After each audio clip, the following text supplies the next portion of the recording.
Caríssimos irmãos e irmãs, que Deus nos abençoe e nos ampare em todos os momentos de nossa vida. Hoje, junto a todos vocês que estão aqui nos escutando, vamos aprender algumas lições que os Espíritos nos dão e o que pensam também alguns estudiosos do Espiritismo a respeito da nossa temática de hoje, que será do livro dos Espíritos, capítulo 4, sobre a lei de reprodução. E nos foi trazido a tarefinha da gente conversar um pouco a respeito das questões 693, 693A e 694, sobre obstáculos à reprodução. Mas antes de mais nada, vamos fazer a nossa prece inicial. Pai amado, Senhor da vida, aqui estamos, Senhor, rogando o teu amparo para esta reunião virtual, a fim de que consigamos trocar algumas ideias a respeito de assuntos que interessam a nós, mas que requerem um certo cuidado a fim de conseguirmos, nas interpretações daqueles que vêm do alto, as melhores diretrizes para a nossa vida. Obrigada por tudo, que o teu amor seja constante em nós. Bem, com este trabalhinho, nós vamos tentar entender um pouco a respeito da lei de reprodução e ressaltar algumas consequências físicas, morais, com relação ao seu descumprimento. E também conseguir ver se podemos esclarecer em quais as condições, os obstáculos à reprodução seriam compatíveis, com a lei natural, usando a nossa análise à luz do Espiritismo a respeito da utilização de anticonceptivos no planejamento familiar. A questão 693, a pergunta é a seguinte: são contrários à lei da natureza as leis e os costumes humanos que têm por fim ou por efeito criar obstáculos à reprodução? E eles respondem: tudo o que embaraça na natureza em sua marcha é contrário à lei geral. Logo depois, eles mencionam a 693A, em que Kardec ele considera que os seres vivos, animais e plantas com uma reprodução indefinida se seria nociva a outras espécies. E se caberia ao homem também acabando por ser vítima, se ele poderia impedir esta reprodução, se seria um ato repreensível. E eles dizem que Deus concedeu ao homem o poder de que ele deve usar sem abusar. Ele pode regular a reprodução de acordo com as necessidades, mas não se opor sem necessidade. E menciona que a ação do inteligente do homem é um contrapeso que Deus dispôs para restabelecer o equilíbrio entre as forças da natureza, e é ainda isso que o distingue dos animais. Mas eles mencionam também nessa questão que os próprios animais concorrem para esse equilíbrio, porque o instinto de destruição que foi dado para eles fazem com que possam prover a própria conservação, detendo o seu desenvolvimento excessivo, já que as espécies animais se nutrem uns dos outros. Na questão 694 é perguntado: que pensar do controle da natalidade para impedir a reprodução e satisfazer a sensualidade? E a resposta é: isso prova a predominância do corpo sobre a alma e quanto o homem é material. Vejam, Para a gente falar sobre obstáculos à reprodução, nós precisamos também fazer a junção com outra temática, que é sobre o planejamento reencarnatório. É evidente que um dos livros que mais trouxeram este assunto à baila foi o livro de André Luiz, Missionários da Luz. E exatamente lá no capítulo 12, nós vamos ver o encontro de André Luiz com Alexandre, e o instrutor chama André Luiz para conhecer uma instituição que faz planejamento espiritual, onde ali são planejadas reencarnações.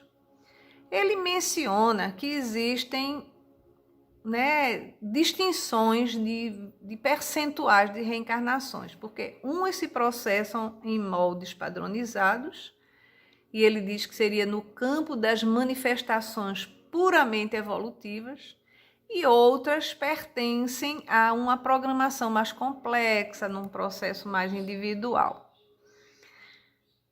E lá eles conversando, trocam ideias a respeito de qual o objetivo da reencarnação. E Alexandre diz que a finalidade da reencarnação é o aprimoramento espiritual. Todos temos necessidade, então, da luta que corrige, que renova, que restaura e aperfeiçoa. E a menção de que a reencarnação é um meio é muito interessante, porque o objetivo, ele diz que é a educação divina. E isso vem exatamente sendo trazido por Emmanuel no livro Vida e Sexo, capítulo 17, ele falando de aborto. Então ele menciona de repente assim, de que nunca somos nós mesmos quem planifica a formação da família. Principalmente nessa questão do renascimento terrestre, antes de renascermos, porque temos o amparo e supervisão de instrutores beneméritos. Aí ele faz uma relação, a maneira da casa que nós levantamos no mundo com o apoio de arquitetos e técnicos distintos. Da mesma forma, vamos encontrar essa informação lá no Missionários da Luz, quando um amigo espiritual, convidado por Alexandre para atender André Luiz, ele diz que há um serviço de recapitulação dessas tarefas que são especializadas na superfície do globo, que é a reencarnação. Então, esse processo, diz ele, que nunca poderá ser vulgar. Ali encontram-se, no dizer de Manassés, centenas de técnicos em questões de embriologia e biologia em geral, no sentido de orientar as experiências individuais desses futuros irmãos que vão se ligar a nós no esforço coletivo. E é interessante que ele traz que é uma movimentação tão grande que há entre os dois planos e entre aqueles que vão reencarnar e aqueles outros que estão intercedendo, e que, de acordo com esse serviço que vai ser desempenhado pelo reencarnante, e dependendo do grau de adiantamento do reencarnante, são planos estabelecidos, com projetos lindíssimos, para que tudo dê certo. É mencionado ali que existe uma hereditariedade fisiológica que funciona em todos os seres, mas sofre uma influência dos que alcançam qualidades superiores no ambiente geral, porque forças mais elevadas podem imprimir modificações ao material genético. Então, é mencionado que todas as colônias de expressões mais elevadas têm esse tipo de serviço ao semelhante. Aí ele também faz uma distinção. Ele diz o seguinte, que o auxílio aos espíritos reencarnantes seriam de duas formas. Através de intercessão superior, se o reencarnante possuir uma razão esclarecida, ou através dos espíritos encarregados do trabalho reencarnacionista na crosta da Terra, no caso do reencarnante está num esforço ainda puramente evolutivo. Então, o cuidado que nós vemos que eles têm com essa preparação da reencarnação, que é um projeto grandioso, é o grande projeto de renovação do espírito quanto da humanidade. E é assim que vem se processando durante longos e longos períodos. E é exatamente por conta disso que eles têm um mecanismo lá fabuloso, lindíssimo, de projeção de corpo masculino e feminino nesta cidade espiritual, para exatamente cuidar do corpo, que é o que vai assambarcar todo esse projeto de evolução para os espíritos reencarnantes. Então, eles trabalham as idealizações do corpo humano como um lugar mais importante de moradia para todos nós. E a gente também não pode esquecer que Jesus já dizia, classificava o corpo humano como templo sagrado. Então, é preciso entender, na questão 258, quando é perguntado, quando na erraticidade, antes de começar uma nova existência corporal, tem o espírito consciência e previsão do que vai lhe suceder no curso da vida terrena?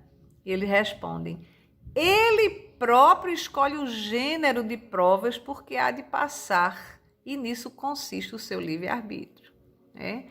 E, de fato, na questão 259 e, consequentemente, as outras, é mencionado que no fato do espírito escolher as provas que deva sofrer, né? Se todas as tribulações que nós experimentarmos seriam as previstas, foram aquelas que nós buscamos. E eles dizem, todas não.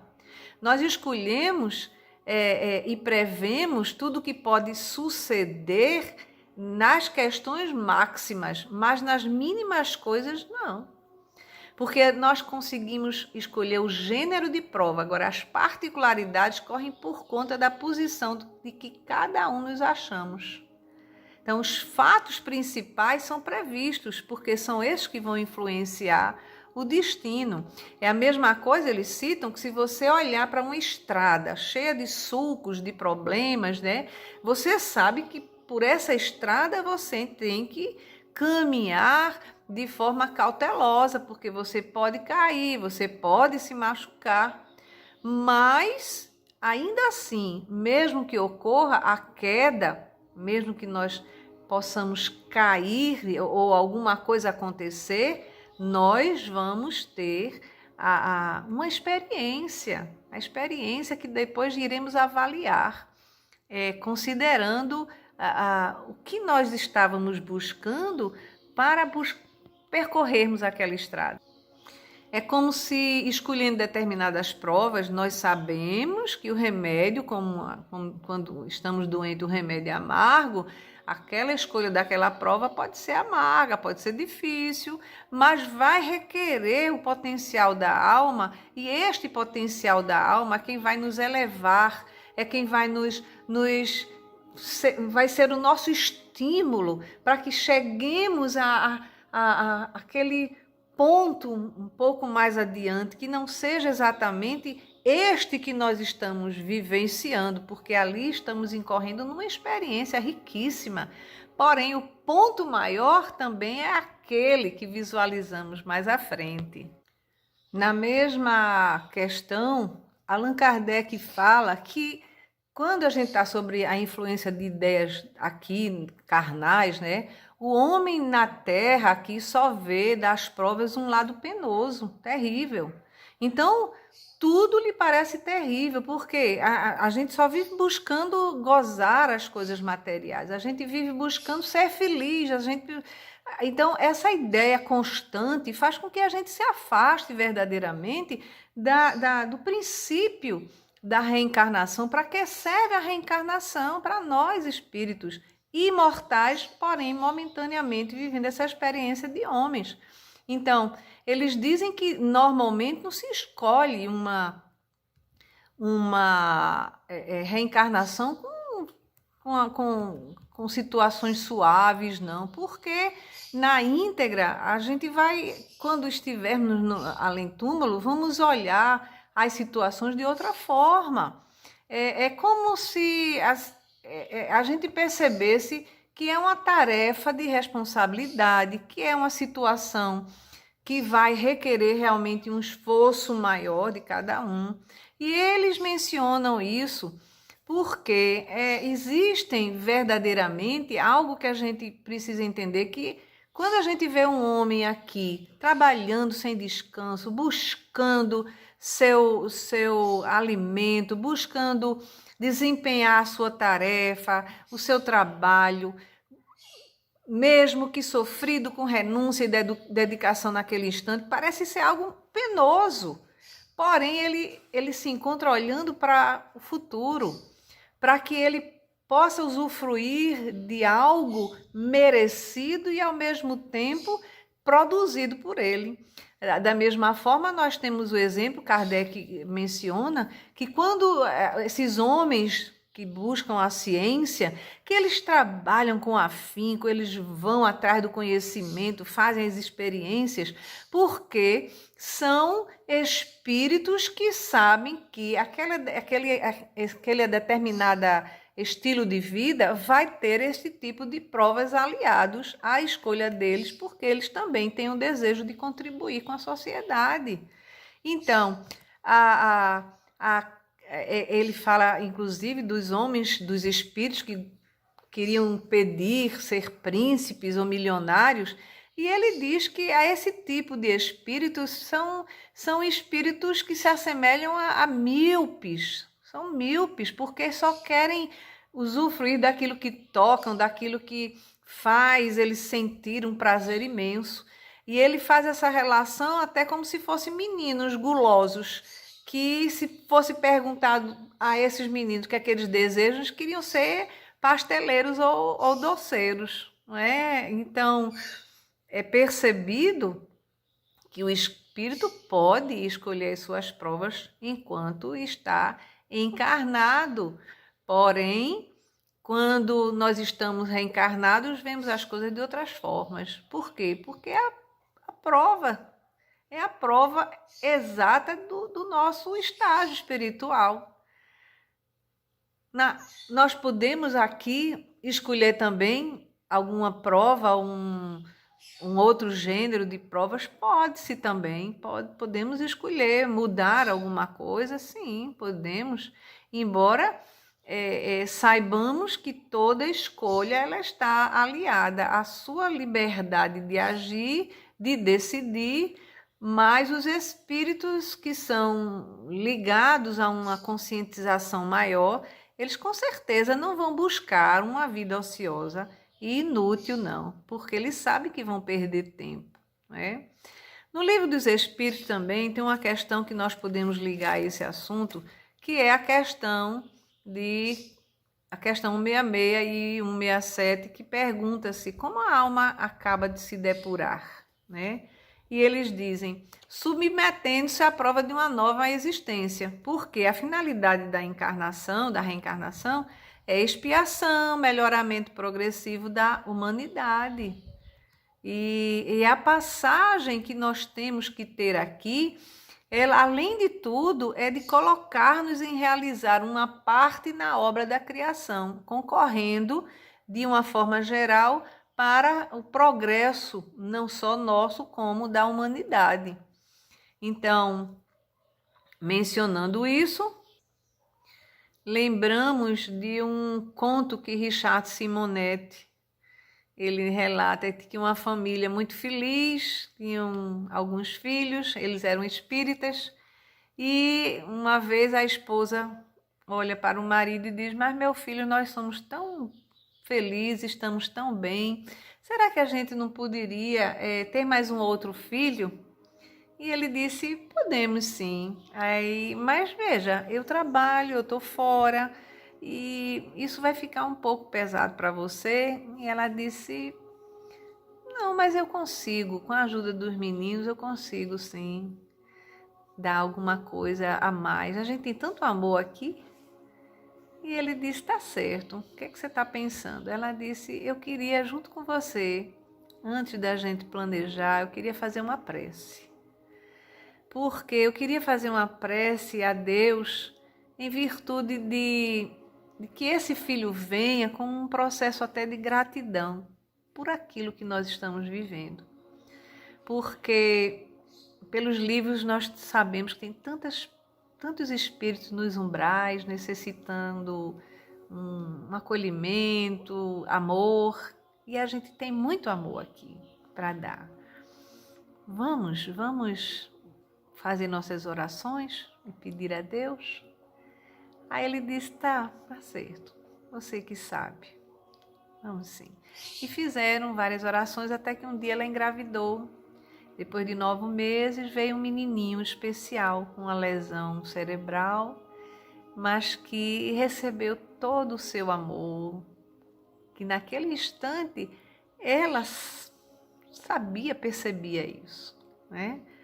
Reconhecia que tinha condições disso. Da mesma forma, falando em filhos, eu pessoalmente tenho vários amigos que têm filhos adotivos. São muitos amigos, é impressionante a beleza desses casais, dessas famílias, de abrirem seu espaço familiar para receber outros espíritos que às vezes podem já ter sido um planejamento, como tem uma das obras de André Luiz, que um rapaz planejou ter, em determinado momento, 6 filhos adotivos. E eram 6 filhos que viriam ajudá-lo, ampará-lo a sua renovação, a sua reestruturação espiritual, iriam contribuir com ele. E por conta das suas tendências na área sexual, ele terminou se envolvendo com uma outra jovem, com desejos sexuais, atendendo a esses impulsos só na área sensualista e terminou saindo um pouco dessa trajetória. E, infelizmente, as 6 crianças terminaram sem vir para concretizar esse projeto, essa realização reencarnatória.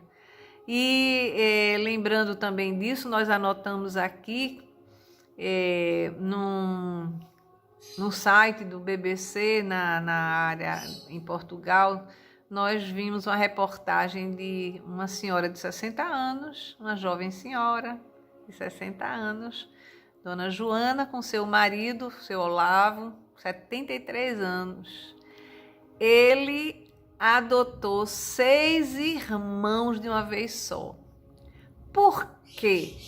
Ele foi atrás destes meninos, né?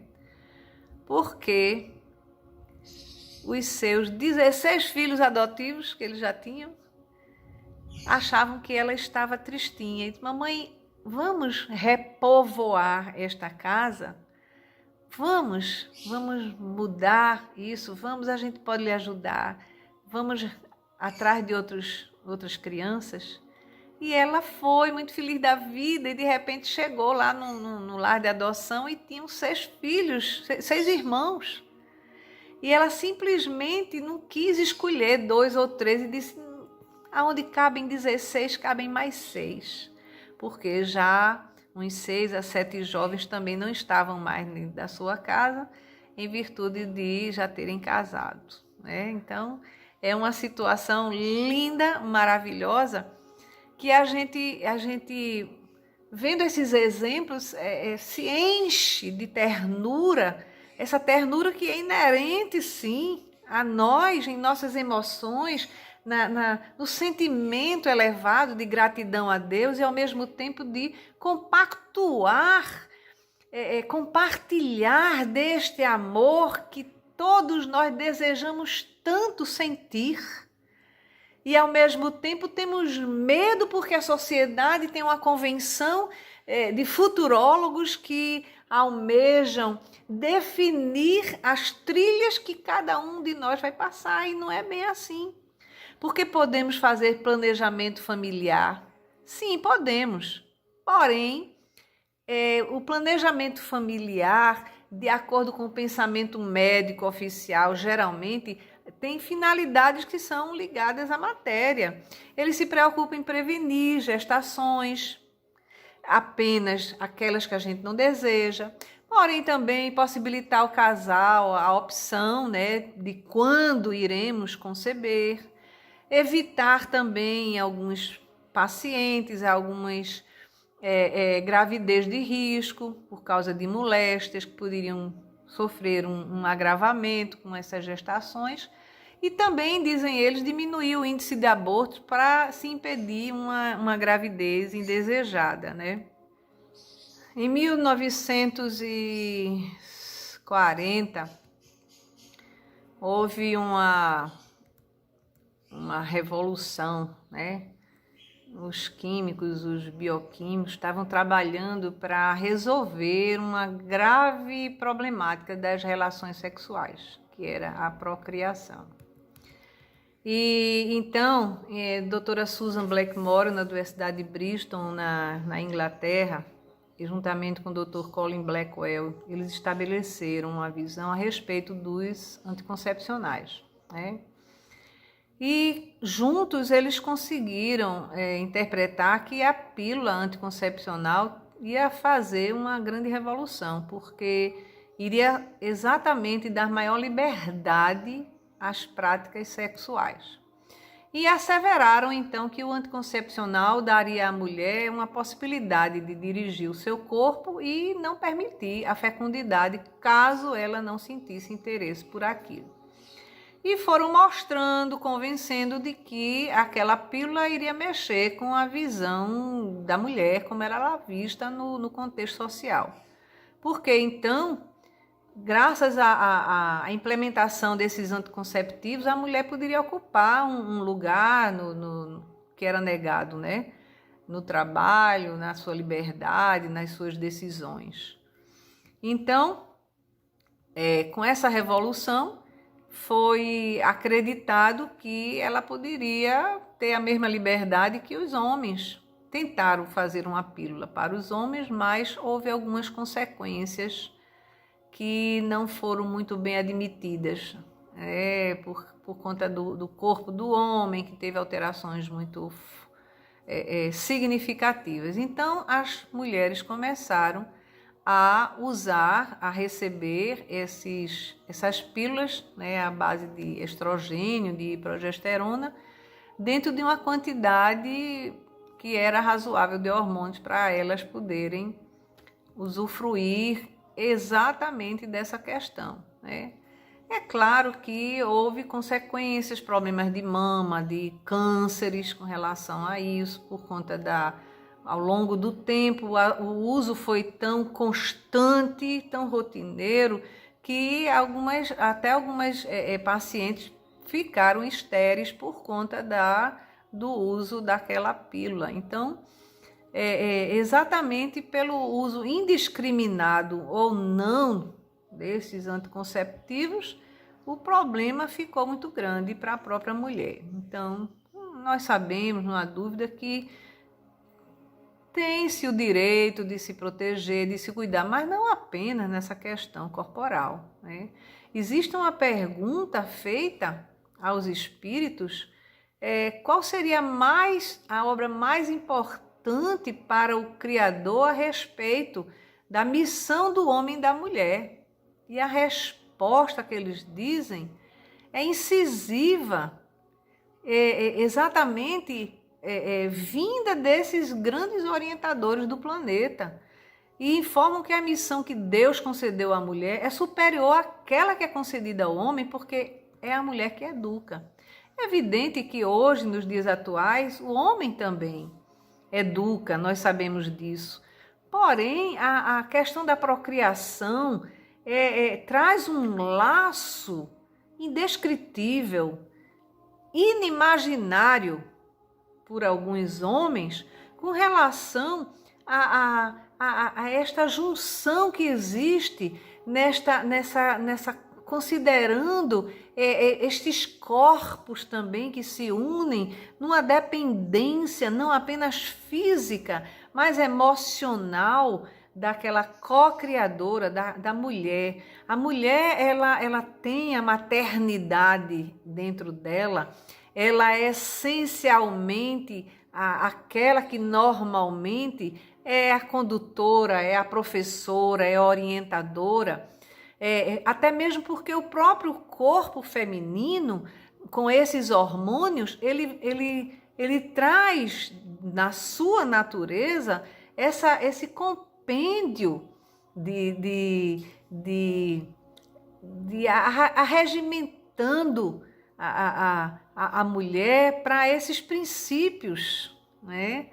Não exatamente estamos destruindo a imagem de que o homem também participa disso, sim, mas tem uma diferença, né? Agora, infelizmente, com o anticoncepcional, houve um processo indiscriminatório de uso, onde é colocado até para meninas mais novas, para elas não serem mães, para mulheres maduras que poderiam evitar de uma forma mais natural, não é? Porque a pílula, ela chegou para equilibrar o ciclo menstrual das mulheres. Era para este tipo de uso que alguns médicos estavam trazendo a indicação. Agora, foi descoberto que na hora que regularizava o ciclo feminino, também agia sobre a hipófise, então provocando sobre esta glândula um estado orgânico na mulher como se ela estivesse grávida. Então, a partir daí, era simulada uma gravidez e esta simulação impedia o amadurecimento de novos óvulos. Dr. Jorge Andréa, psiquiatra, muito conhecido no movimento espírita, ele nos traz a sua opinião no livro Forças Sexuais da Alma.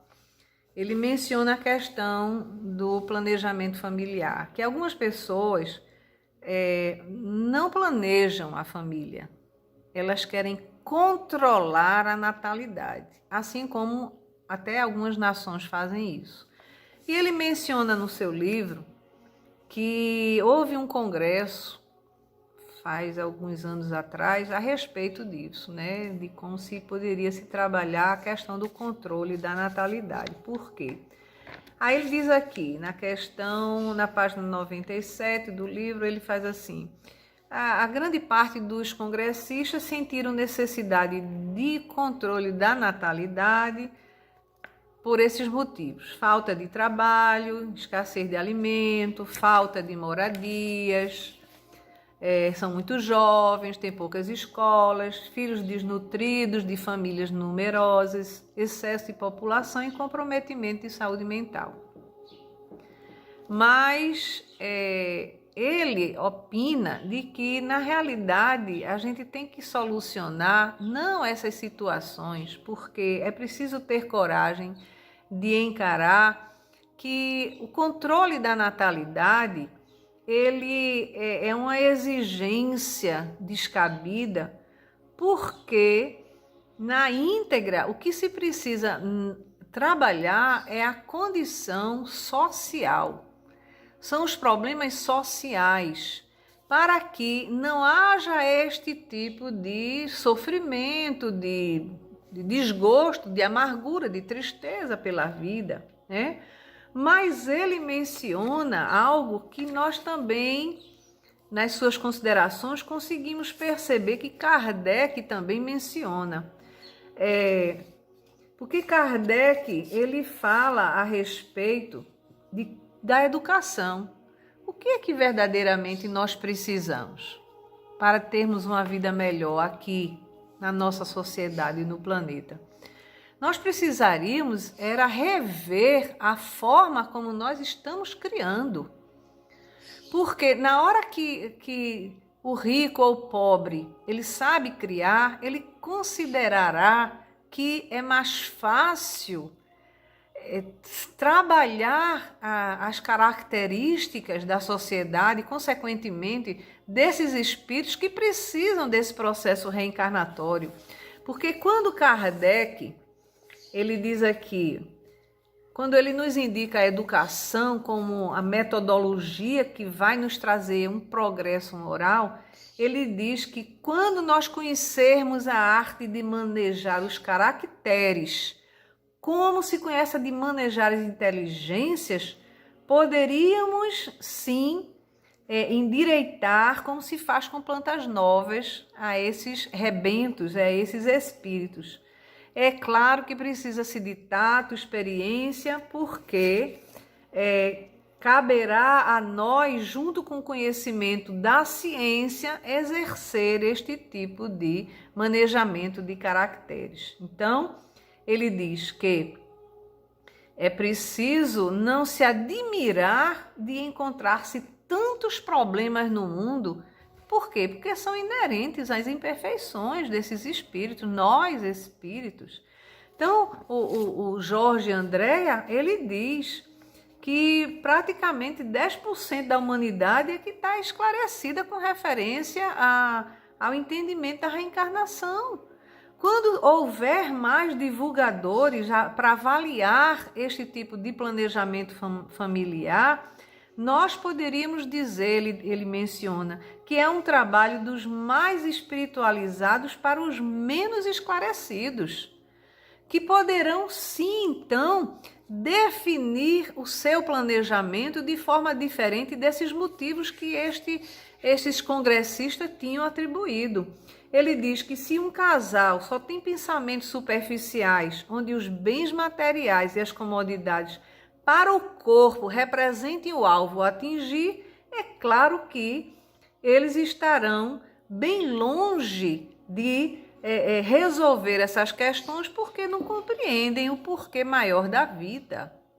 Aí nos vem Joana de Ângeles no livro SOS Família, ou Após a Tempestade, porque essa mensagem dela está nesses dois livros, e ela vem e fala que o homem pode e deve programar o número de filhos, o período que é mais propício para a maternidade.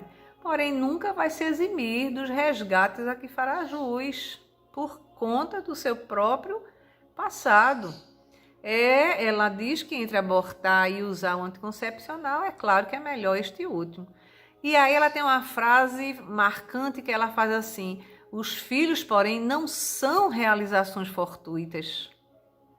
Porque nós queremos os filhos para usufruir, para sentir prazer. Nós não vemos que é um compromisso que existe entre almas.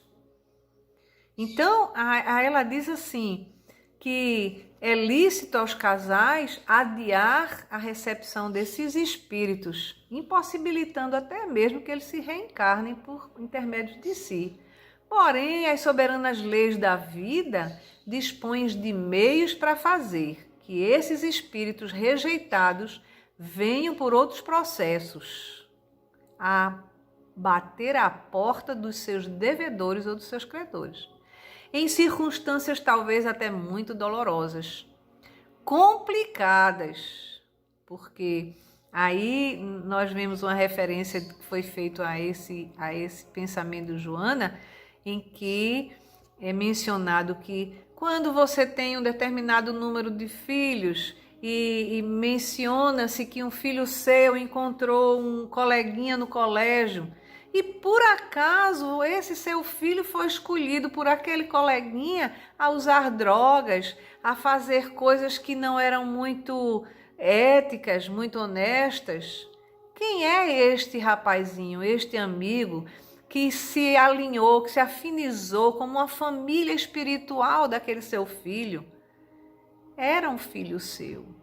Que se viesse através de você, você poderia ter melhorado a personalidade, as características desse espírito.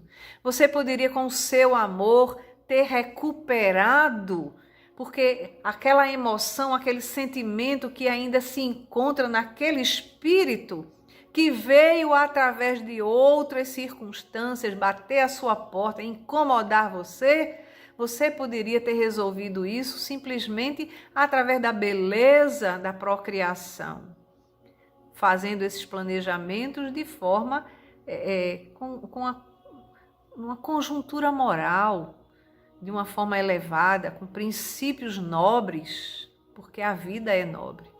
Então, aí a Joana de Anjos menciona também que cada filho vai trazer aquilo nos valores que estão intrínsecos e extrinsecamente dentro de um projeto de evolução de cada um. E eu me lembro muito que a minha mãe dizia assim, porque eu sou a filha caçula na minha casa. E de 9 filhos, eu fui a penúltima, só que a última filha de mamãe morreu, né? Dos 9 morreram 2. E eu sou a última. E mamãe dizia, cada filho traz seu pão. Cada filho traz seu pão. A cada filho, seu pai foi melhorando de vida. E é quando Joana faz assim, ela diz que às vezes a cautela de alguns pais por conta de uma comodidade financeira, porque vão pensar nos filhos, nem sempre é válida, porque as próprias vicissitudes da vida podem conduzir alguns à ruína econômica e outros a uma abastança por meios imprevisíveis. E cada filho realmente, mamãe dizia, cada filho papai ia melhorando, o emprego ia sendo melhor, ele nunca ficou desempregado, conseguiu trabalhar numa empresa. No início ele vendia bombons. E hoje todos os meus irmãos têm as suas vidas, sua casinha, seu carro, sua família. E nenhum de nós passou fome. Divaldo também diz isso. Divaldo é o 13º filho daquela família. Então, antes de Joana de Ângeles, antes de você deliberar se vai usar ou não algum recurso anticonceptivo, você recorra ao Evangelho, ore, medite, porque Deus a tudo provê. E quando ela diz isso, eu fui até uma outra questão do Livro dos Espíritos, em que é a questão 686, em que é perguntado, é lei da natureza a reprodução dos seres vivos? Aí eles dizem, evidentemente, sem a reprodução o mundo corporal pereceria. Mas na questão 187, Kardec pergunta, mas indo sempre a população crescente que nós vemos, vai chegar o tempo em que vai ser excessiva na Terra? E eles respondem, não. Deus a isso provê e mantém sempre o equilíbrio. Ele coisa alguma inútil ele faz. O homem é que vê apenas um canto do quadro da natureza e não pode julgar da harmonia do conjunto. É lindo porque é real, é lógico, é sensato, é racional e é amorosamente a grande circunstância de se observar que Deus tem a sua provisão para todos nós e nos supre daquilo que nós precisamos. E me ocorreu exatamente após esse raciocínio que estava circulando um vídeo há pouco tempo de Eulália Bueno, que trabalha na Federação Espírita de Goiás, e ela traz na sua fala a respeito de um caso de uma senhora que tinha 7 filhos. E essa senhora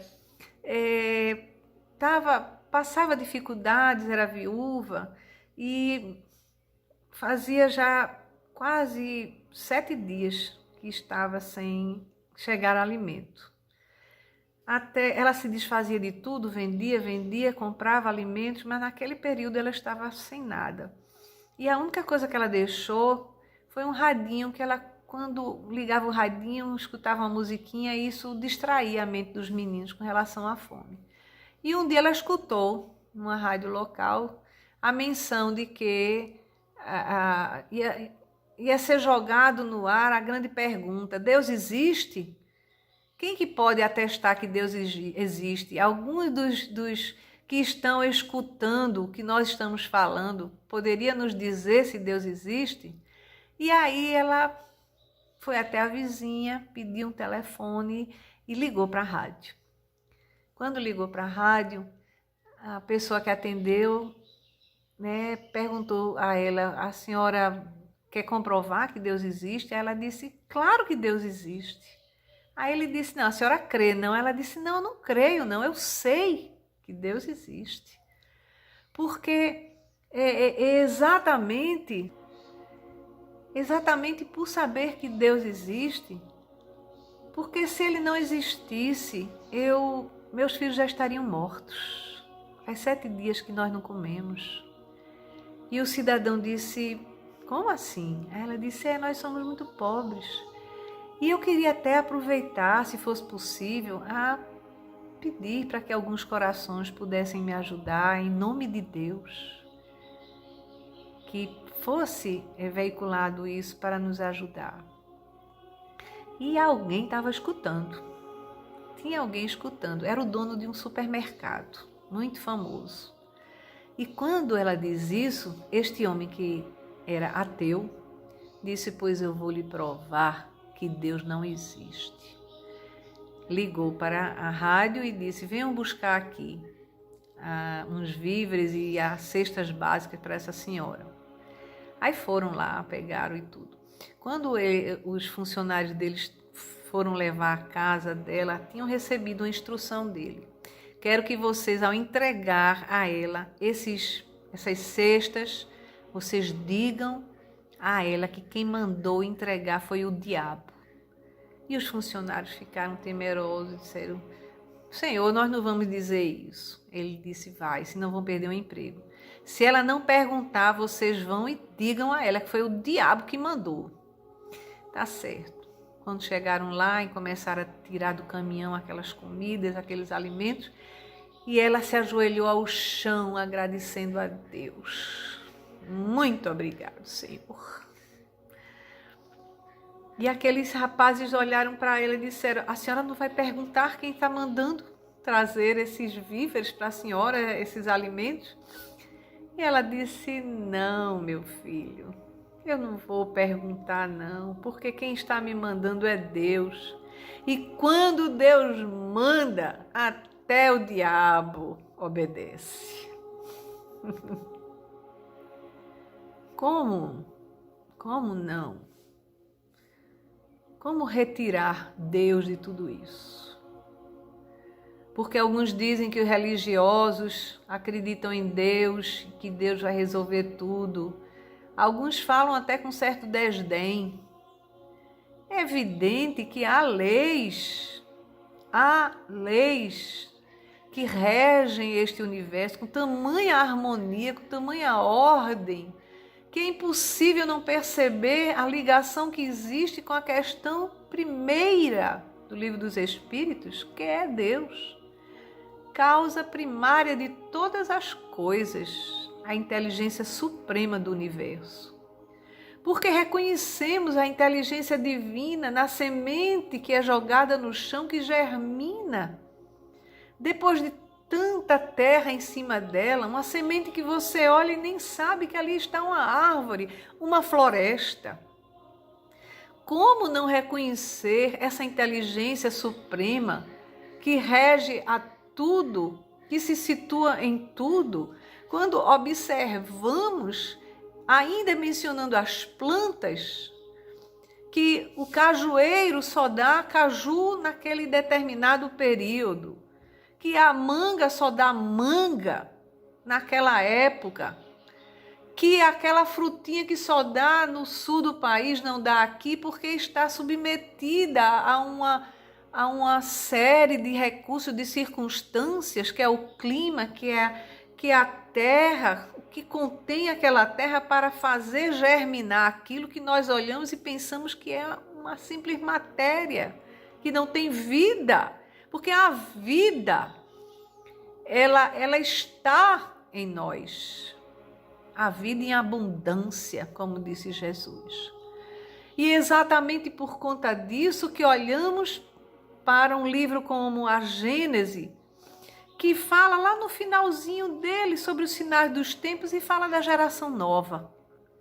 Essa geração nova que vai reconstruir o nosso mundo para melhor, porque é a mesma geração que um dia esteve conosco aqui, espíritos sábios, espíritos amorosos, que necessitam deste ventre amoroso, que vai germinar exatamente novos caracteres, que vão nos ajudar também.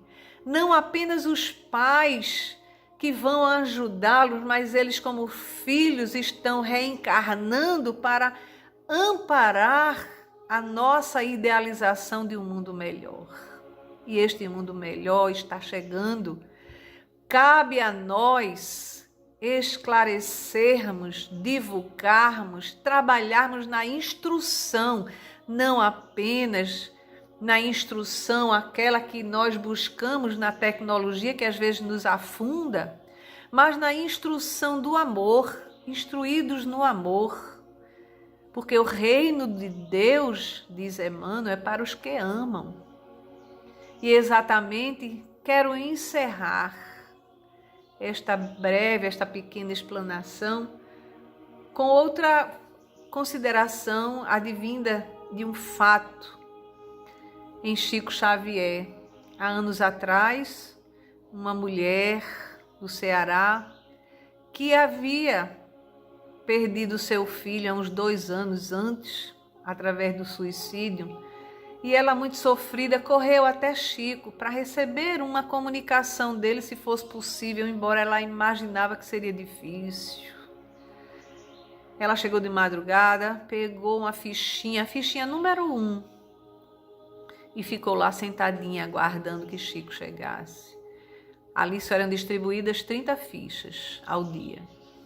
De repente ela vê uma outra mulher chegando, abriu a porta do carro, um carro luxuoso. Quando chegou e percebeu que não tinha mais fichas, e a mulher chorava copiosamente porque queria receber comunicações dos 2 filhos dela que haviam falecido no acidente. Aquela mulher sofrida pensou e disse: toma, minha filha, toma minha ficha, eu sou a número 1 da fila. Fica aqui para tu receberes a mensagem dos teus filhos. E voltou para o hotel. Lá por volta de 2 horas da manhã, a recepção do hotel a chama e diz que alguém, a mando de Chico Xavier, estava pedindo para ela descer. Quando ela desce, o rapaz disse: Chico Xavier está lhe chamando. Aí ela disse: como assim? Mas eu não tenho mais ficha. Ele disse: ele está lhe chamando. Quando ela chega em Chico, Chico começa a ler a mensagem do seu filho. E ele dizia para ela: mãe, eu venho aqui te falar de mim.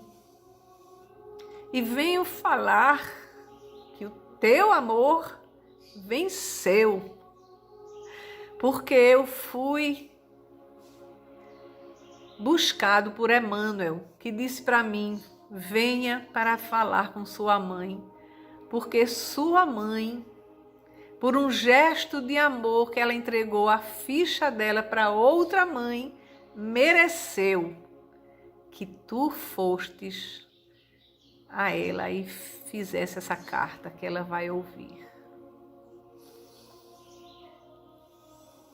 Meus queridos irmãos, eu só tenho a agradecer a oportunidade da pesquisa que eu aprendi, tantas coisas, não tanto quanto eu gostaria de aprender pela falta de outros recursos, mas com boa vontade deixo aqui o recadinho da vida, para que nós possamos nos unir e simplesmente transformar algumas considerações a respeito do que devemos fazer. Eu tenho vários amigos que são pais e que eles abriram as portas da reencarnação nesse processo de planejamento e vieram só 2 filhos. Tenho uma outra amiga que, depois de 7 anos do primeiro filho, veio a caçulinha. E vários outros, porque às vezes a gente pensa que a fertilidade exatamente virá apenas através do organismo corporal, mas a fertilidade maior é aquela em que a gente se deixa implantar do verdadeiro amor de Deus, que compartilha conosco da vida exuberante que Ele nos dá diariamente. Muito obrigada e chamamos a todos para fazer a nossa prece final. Querido e amado Pai, Senhor da vida, os homens descobriram o teu design inteligente que se encontra em toda a tua obra, em toda a tua criação, Senhor, matematicamente perfeita. A nossa compreensão limitada ainda não se apercebe de que estamos inseridos também nesses teus parâmetros que nos fazem perceber a vida em nós e ao nosso redor. Te agradecemos, Senhor, hoje pela oportunidade bendita de juntos estarmos a outros corações que também desejam o consolo da verdade que vem através dos teus apóstolos, reencarnados e seguidores de Jesus. Rogamos a Ti, Senhor, para os que nos escutam, a serenidade e a paz que também nós precisamos sempre. Muito obrigado, Senhor. Muita paz para todos nós.